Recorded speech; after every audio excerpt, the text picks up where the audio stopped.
Hello, my name's Andy. Welcome to episode 35 of Keeping Water. In this week's episode, I'm going to show my second project for 2021, which involves increasing the plant life in the pond. It is, I think, a little different. I'm not sure unique, but I've not seen similar in other ponds, although that may be because it's a really bad idea. I've had a silly amount of new subscribers over the last week, and I'm now fast approaching 150. Many thanks to all of you, however long you've been watching, I really do appreciate it.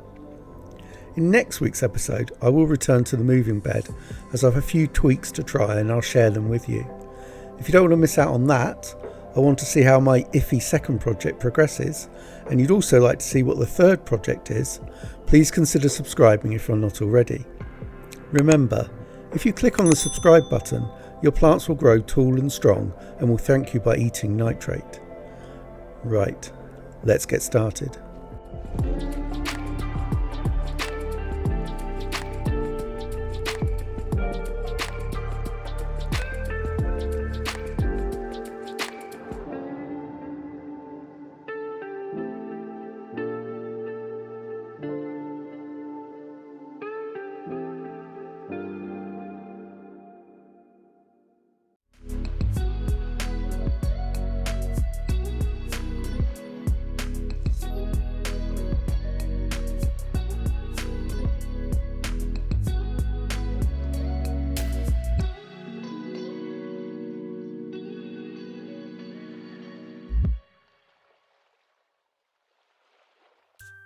A bit of background before I show the specifics of my second project for this year. The theme of my pond, such as it is a natural pond with native fish. Now, it's obviously not possible to have a completely natural pond in a back garden, at least not in a back garden the size of mine. You need a liner to keep the water where you want it, you need filtration to keep such a small body of water healthy, and you need to keep plants predominantly in baskets. My fish are mostly native, aside that most of the rudd are golden, which, although rudd do go quite golden when older and larger, isn't particularly natural and more decorative instead. The point of all this is there are a lot of compromises and constraints involved when trying to make a natural pond, or at least I've found so anyway. And trying to work around them is challenging and occasionally expensive, especially when making your first pond and learning about everything as you go along. I'd also add that equipment and general pond stuff is not particularly targeted at this kind of pond making. Another consideration I have is that I observe my pond in two ways. Obviously from the side, looking down, seeing the fish from above and the plants as they grow out of the pond. But I also like the pond to look natural and pleasing from an underwater perspective, as well as meeting the fish's needs. Last year, I let the marginal plants grow free. This meant that lots of them bent over as they grew, consequently spreading underwater, giving the fish cover and places to find aquatic life to feed off. The problem with this was that it made keeping the pond clean difficult, as it harboured decaying waste either from dying plant matter or from fish and other aquatic life, or also some uneaten food. And it also looked quite disproportionate to the size of the pond as it all grew taller and wider. This year I'm not planning on encouraging as much growth from the marginal plants, and will keep them a little more trimmed and under control. So, on to my project. I'll start with a small disclaimer. I've no idea if this will work. I'm making everything up as I go along, and it could fail after a week. Certainly in its current form it's just a proof of concept really, and unless it's a raging success, it may well change a lot over time, or disappear entirely. So, details. I want some additional plants in the pond. In deciding which plants, I looked at what grows in the natural lakes and ponds the kind of fish I have live in. This wonderful video from the channel Beneath British Waters shows a carp swimming in an English lake. The plants you can see are quite typical of the sort that grow in lakes and ponds that carp and tench inhabit. The ponds also often have quite silty bottoms, blanket weed growth and plants like hornwort and lilies. Beneath British Waters is a great channel showing life below the surface. There's some fascinating videos to watch on the channel, and he's very active on Twitter too. He very kindly gave me permission to use a clip, and I'll add links in the description so you can check out his many videos for yourself. What's also interesting in this video is that we often talk about our pond fish being happy in our lovely clean ponds we provide for them. But fish really quite like mucky, messy environments to dig about in. It's something I particularly see in the tench in my pond. They definitely like to root around in any detritus, especially as the weather turns colder. This was behaviour that definitely saved my older tench when my pond was somewhat decimated during the beast from the east winter. Which isn't something you can really create too much in a garden pond, not without making water quality issues a nightmare to keep on top of. But that's not to say you can't have plenty of plants and give your pond a natural feel at least. It's not always plain sailing having a well planted pond, as I've mentioned in previous episodes, and keeping up on maintaining them is quite a lot of work. So, marginal plants in check, additional plants to be added, and I had an idea of which ones would work. So next to make a decision about exactly what to get. I narrowed it down to two options really: lilies, which would look good above and below the surface, and elodea or hornwort, which would be predominantly an underwater aesthetic. And I really thought about getting lilies. I've had them before and they can look wonderful and have a really natural pond look and provide lots of cover. However, they take quite a lot of looking after, although they're by and large worth it. But worse, and more significant, are that they use baskets. Most plants need baskets. In fact, all of my marginal plants are in baskets. However, they do have a couple of problems. Firstly, they look awful. Any suspension of disbelief you may have in convincing yourself you have a natural pond is lost when looking at a black plastic box with holes in. The other issue is that they're a nightmare for fish knocking themselves against them, both accidentally and when flicking. Those issues aren't so bad when they're used in the margins, especially when plant roots and algae begin to hide them a bit, but in the middle of the pond, on the floor, and they're more of a problem. So, for now at least, lilies are out, which leaves me with hornwort. What I needed to decide next, however, was how I was going to position them in the pond. Hornwort tends to either be placed in small baskets or left to drift around freely in the pond to find their spot in a dead or slack area. However, I didn't want even small baskets, and I didn't want them bobbing around where I didn't want them to be. Therefore, I had to think of a way of securing them in place in a way that was as natural looking as I could make it, and present as little risk to the fish as possible. So, the plan I had was to use some liner to thread the bottom of the plants into, hoping that it would keep them in place, and when positioned on the floor also merge in with the rest of the pond. The problems with this idea were that new liner lying flat against the pond's liner could squash and maybe damage the plants, and also that unsecured liner tends to raise up and look, well, a little bit awful. So, I then thought of my old friends' media grids and cable ties, which could be used to create a gap between the two liners, giving the bottom of the plant space. I also thought of other forms of liner, which led me to stone-covered liner.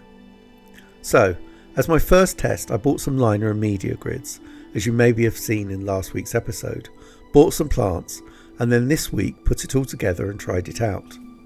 I first laid out the liner and the grid to get an idea of how best to size the grids and position the liner on them.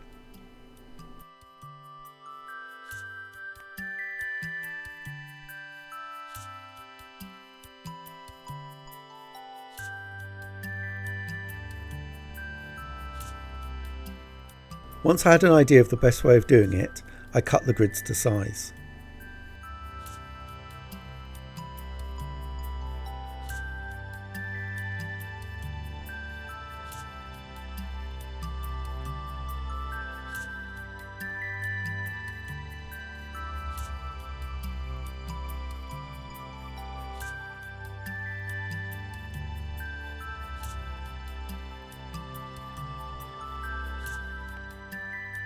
That done, I then cut the liner in half, as I decided to make 2 plant grids rather than one large one.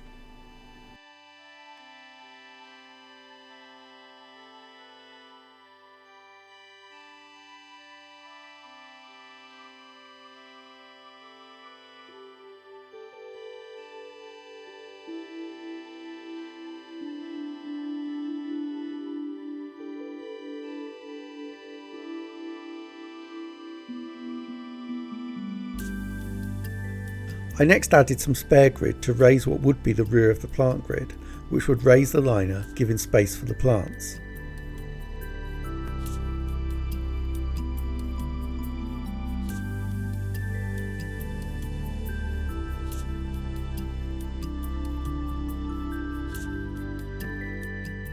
I next attached the two pieces of grid together with, unsurprisingly, cable ties.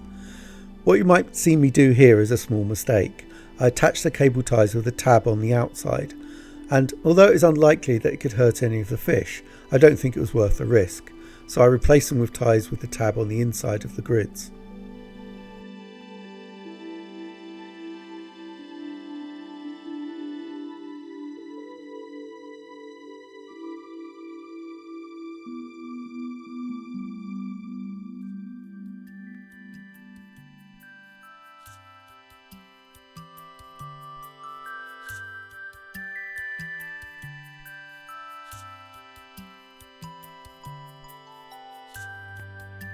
Then I worked out the best way to position the liner on the grid. The reason I only raised the rear of the grid was to allow a slope which, in combination with an overlap of liner at the front and sides, would allow a smooth convergence between the stone liner and the pond liner. Once in place, I made holes with a small screwdriver and connected the grid and liner with cable ties, again with tabs on the inside.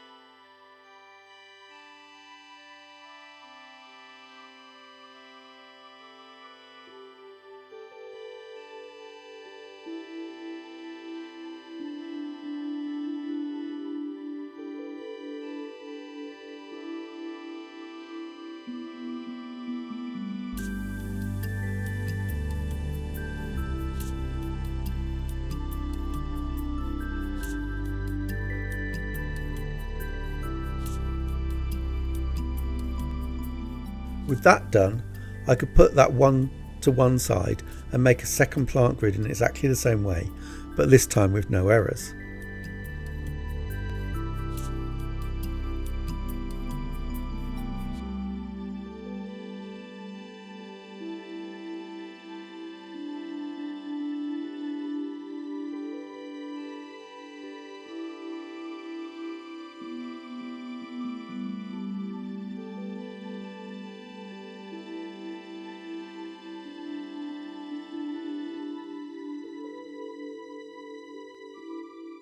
Unfortunately, I had an uncooperative GoPro again, so no video of my adding the plants. Basically though, I made some cross-shaped cuts in the liner and then pushed the base of the plants through the hole and then through the grid below. I next attached cable ties to prevent them from pulling back through. It was quite tricky as the plants were very fragile and would easily break going through the liner. Also, as it turned out, I only had enough plants for one grid, so the second grid will be for another day. Then it was time to get them in the pond.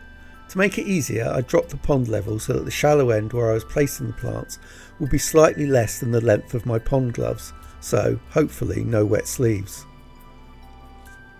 Waders on and into the pond.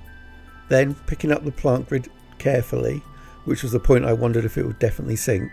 A bit late really for that. Fortunately though, it did and slowly sunk to the bottom.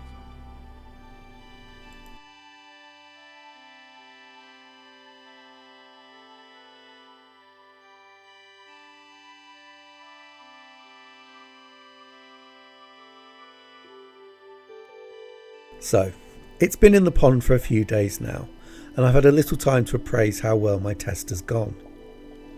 Clearly, the liner looks rough and stands out, especially the shape and colour. Some of that may improve with time, but I probably need to shape it at some point, maybe after adding the second grid. So far the plants are holding up, and it's working in terms of making it look like they're growing out of the floor of the pond, and hopefully this will only improve if or when they grow.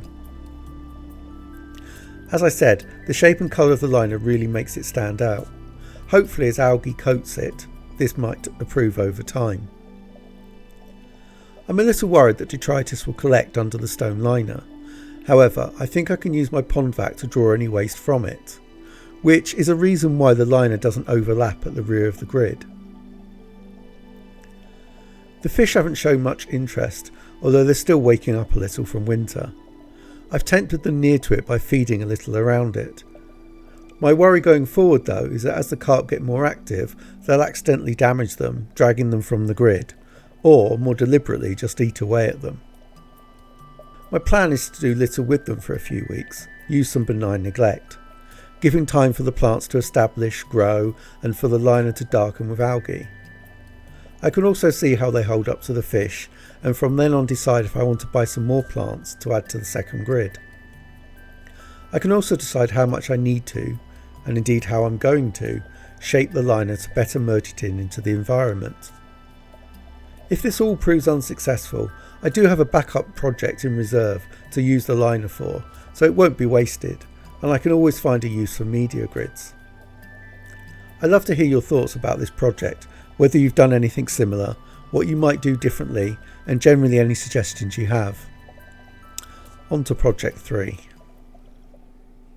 Thanks so much for watching this episode of Keeping Water, I really do appreciate it. In next week's episode, I'll be showing some tweaks I plan to make to the moving bed and filter in general, including increasing flow rate, improving aeration, and adding media. I'll also give an overview of the filtration system I have, now the moving bed is up and running. Thanks again for watching, and I'll see you next time.